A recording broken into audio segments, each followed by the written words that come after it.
Welcome back to Realign Podcast. Today I am baking, but I'm also going to be talking to you guys about this book that I read, understanding the importance of not rushing to be at a certain place, not rushing to get to that destination. I feel like a lot of us are so hyper fixated on getting somewhere where we're like, we have to be here at this time and we have to make it by this age. All this like hyper fixating on the timing. And we're just so obsessed with that ending, thinking that we're gonna be happy once we have all these things. And honestly, after I read this book, I was like, wow. I know everybody says it's the journey, you know, not the destination, but like this book really highlights why the journey is so important and why we shouldn't hyperfixate on that ending. Anyway, so let me get into this book. So The Alchemist is about a boy named Santiago, and he is a shepherd. His dad was a priest. He wanted him to be a priest, but Santiago's like, no, like I want to travel. I really want to travel and go out and see the landscapes and, you know, just explore. So he has a flock of sheep. And he has this reoccurring dream. Now, this reoccurring dream he has really stood out to him. In the dream, it was showing him that he's going to the pyramids. And when he's at the pyramids, he finds treasure. And he was like, oh, like, I feel like I should go here, whatever. So he goes and sees this woman who's, you know, a gypsy, kind of. Except go to like one of those fortune teller people. What are you waiting for? You tell them what you want or what you want to find out. And she tells him, she's like, I think you should go to the pyramids and look for the treasure. He was so mad because he's like, okay, like that was my dream. You didn't interpretate it. Like you didn't give me what I wanted. Basically, she's like, all right, fine. I won't charge you. But when you find your treasure, I want 1/10 of it. And he was like, okay, like you didn't charge me. Like you didn't waste my time. So he's like, oh, like why did I even go to this woman? Right. So Santiago ends up meeting this king. This king is like such a mysterious character to him. And anyway, so he's carrying a book. Santiago has this book in his hand, but he can't read it. So this king asks him, he's like, oh, what's this book called? Like, what's it about? And he just shows him the book cover because he can't read. And the king's like, like kind of like looking at him like, oh, that's an interesting book. And he's kind of waiting for him to tell him like what's it about, because obviously he can't read it. So it's a book about people discovering their personal legends. What's a personal legend? A personal legend is one's destiny, right? When we're kids and our parents tell us like, oh, you could be anything when you grow up. Like you could literally be a freaking astronaut. I want to be pregnant. And we believe it. We're like, oh my gosh, anything is possible. And then time goes by and you grow up and it's like, my mom's texting me.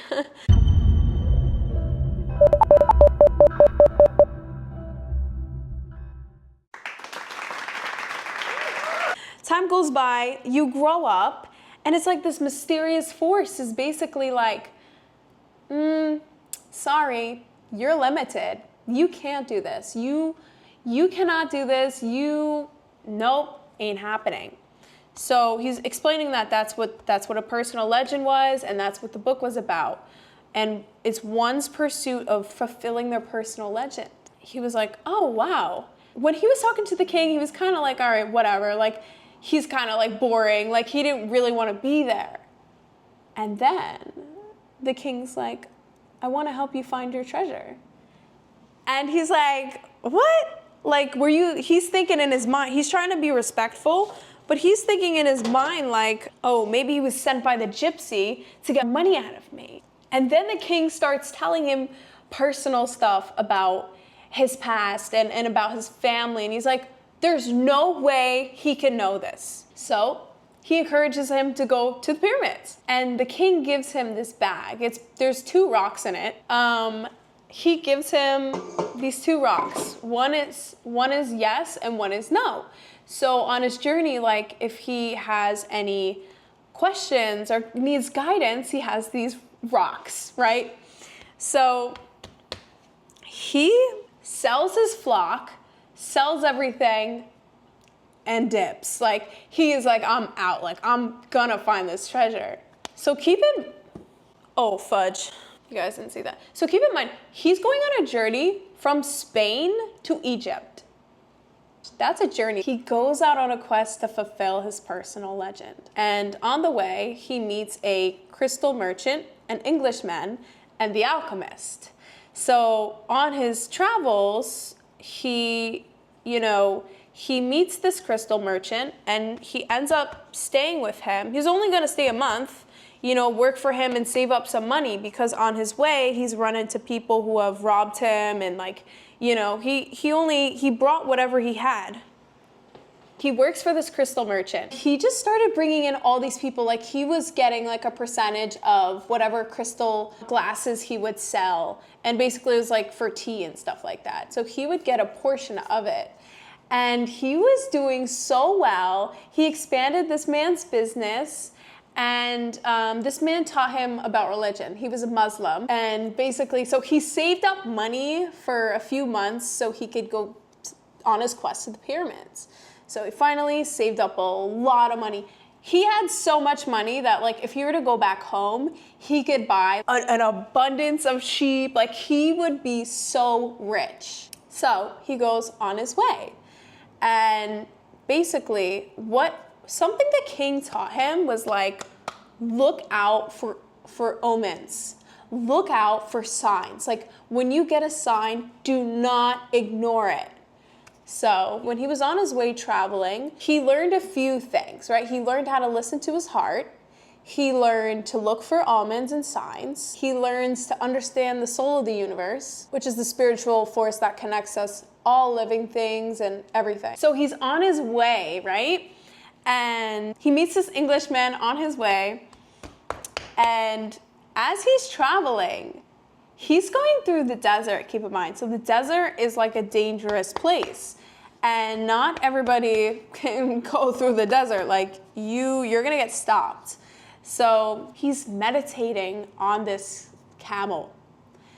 And he's just looking up and he's watching these like falcons. It's like, wow, like everything is full of love. Like just thinking about how love, love, love. And one of the falcons like swan dives, and then he gets a vision of war. And he's like, oh, like it's probably nothing, like I shouldn't do anything about it, like nothing's gonna happen. And then he remembered what the king said, always look for the omen. So he's like, okay, like there might be war. So he goes and tells the people and they believe him because they're in tune with the soul of the universe, meaning like there are spiritual laws, there are spiritual things that happen. That is the way the universe communicates to you. And, we us humans communicate with each other through language, right? So he understands this. So he does not let this go because it's like, okay, we're gonna travel all the way to the pyramids and we're gonna run into war, like what are we gonna do? So they end up stopping and they have to stop for a few months because there's war going on. He was right, had to stop and get themselves like out of the way for war. So they couldn't travel, so they stopped. And when they stopped, he ends up meeting this girl named Fatima. He was in love with Fatima. Like, Fatima got it. Like, he's like, okay, this woman is so divine. I love her, whatever. So he's traveling, and the alchemist is there. Alchemist is like, brother, he's like, no, like, I know you're in love, but when you're in love, you have to make sacrifices to fulfill your dreams sometimes. Like sometimes we might have to travel or we might have to have a career first and then come back to that love. And it's not like, oh, like I don't love you. It's like, no, I have to fulfill my purpose right now. And then, I'll come back, or we could come back and we could reconnect. And basically the alchemist is like, she's a woman of the desert. Like that's what they do. They sit and they wait for their men to come back. And he's like, oh, like all right, like he was gonna stay, like he's madly in love with this girl. And he learned that like true love does not hinder personal growth, rather it supports it. He knew this. He knew that if it was real love, that she's gonna support him and she's still gonna love him, and he'll go back to her when he fulfills his purpose. And that sacrifices are necessary in order to pursue your dreams. Like, you're not gonna have a clean road. As much as you wanna have a clean road, you're not gonna have it. Because he listened to the signs and his omen, he realized that these signs are here and his intuition is here to protect him. And he learns to listen to his heart, because your heart is essentially a compass to ask yourself, like, where am I at? What am I doing? Is this truly what I want? Sometimes our mind can deceive us, but our heart, you know, when you follow your heart, it helps you, lead you to where you want to be. So anyways, he goes back on the road. He's on this road and they run into trouble. Him and the alchemist get stopped by these people. And they're like, where are you going? Where are you going on this side of town? Like, you don't belong here. What are you doing here? And basically they're like, going to the pyramids. And they're like, no, you're not. Like, this is not happening. And hold on, I have to make an egg wash. I did not do that. Don't know how to do it, but I'm guessing. I'm pretty sure I read it's an egg and some oil. Egg, some oil. I didn't really read it, okay? So, what does the alchemist do? He takes Santiago's bag of all the money he had, everything he was saving up for. This is like everything he had. He could go back, he could get so much sheep, he could finally live his life, you know, back home after pursuing his personal legend. And the alchemist gives away everything he had. Every last bit. He had nothing, absolutely nothing. And they accepted it and they let them move forward. And he looks at the alchemist like, oh my God, you literally just gave away everything I had. Why would you do that? Like, are you crazy? And the alchemist is like, well, it was life or death. Like, you know, I'm obviously like not trying to die and I'm trying to help you fulfill your personal legend. And he's like, all right, I guess it's better than dying. Losing everything is a lot better than dying. So, I don't know if I have a brush thingy.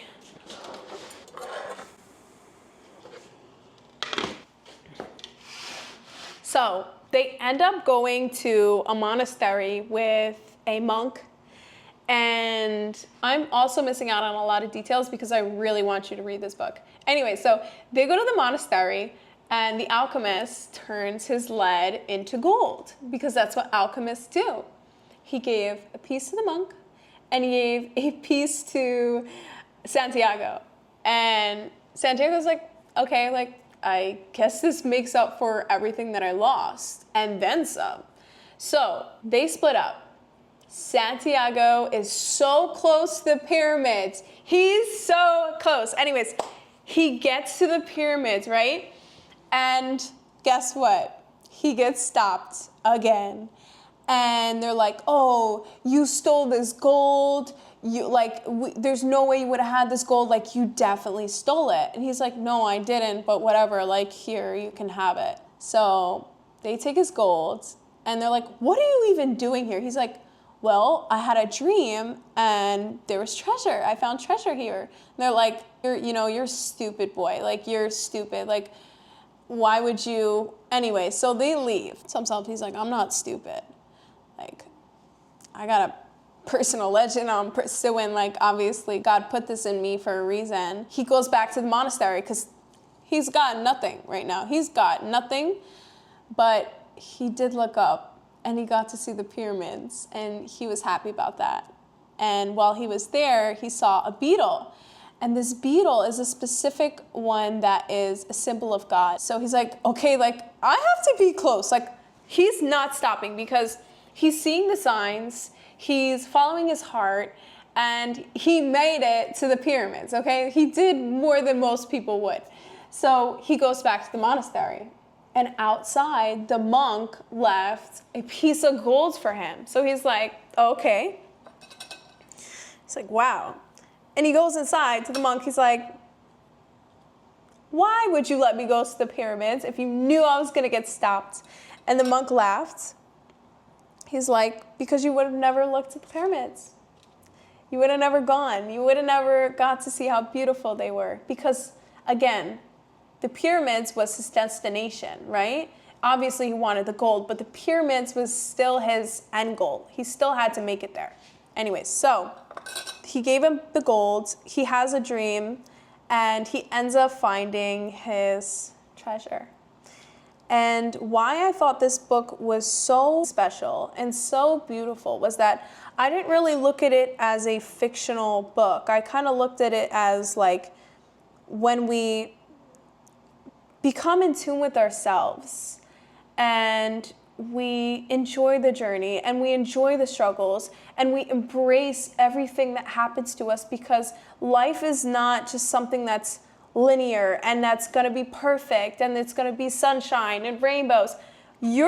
Sometimes you might lose everything you have. You might lose every single thing you have, every friend you have, every relationship you have, the career you have. And then you might just have everything you could have ever dreamed of if you follow your personal legend. And when you do that, the universe conspires to work with you. And I just thought that was the most beautiful message I've ever heard. And on this journey, every single person he met taught him something. He learned something. He gained soul experience that can only be experienced through finding and through looking and discovering and stepping into the unknown. And he realized that his dreams are a part of a larger tapestry of existence. Like anything you do in this life has a ripple effect. I've spoken about this. Everything you do has a ripple effect in this world. And it's so important that you follow your heart, that you follow your desires, that you pursue whatever it is that is going to change your life and make you happy. True treasures don't just lie within material wealth, but in personal growth and spiritual fulfillment.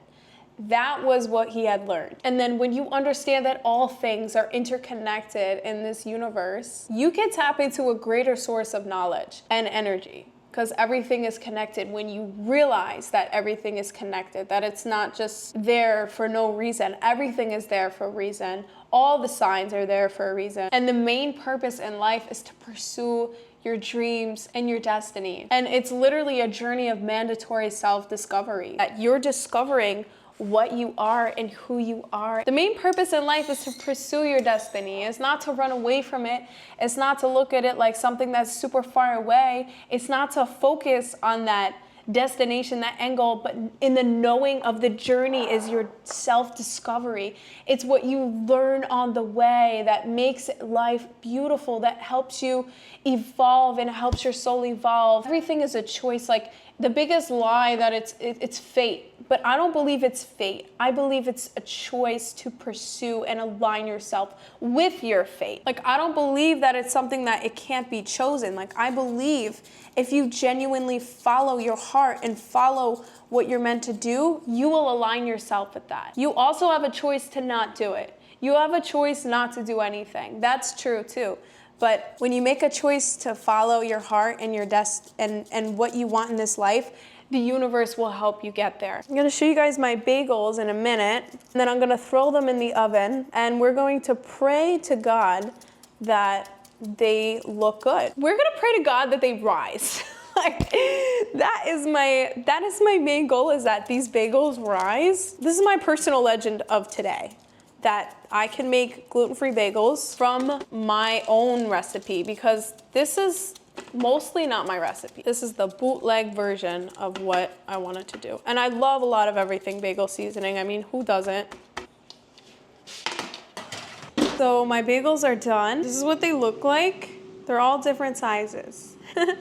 Thank you guys so much for watching. I hope you guys have a beautiful, blessed day. And yeah, thank you.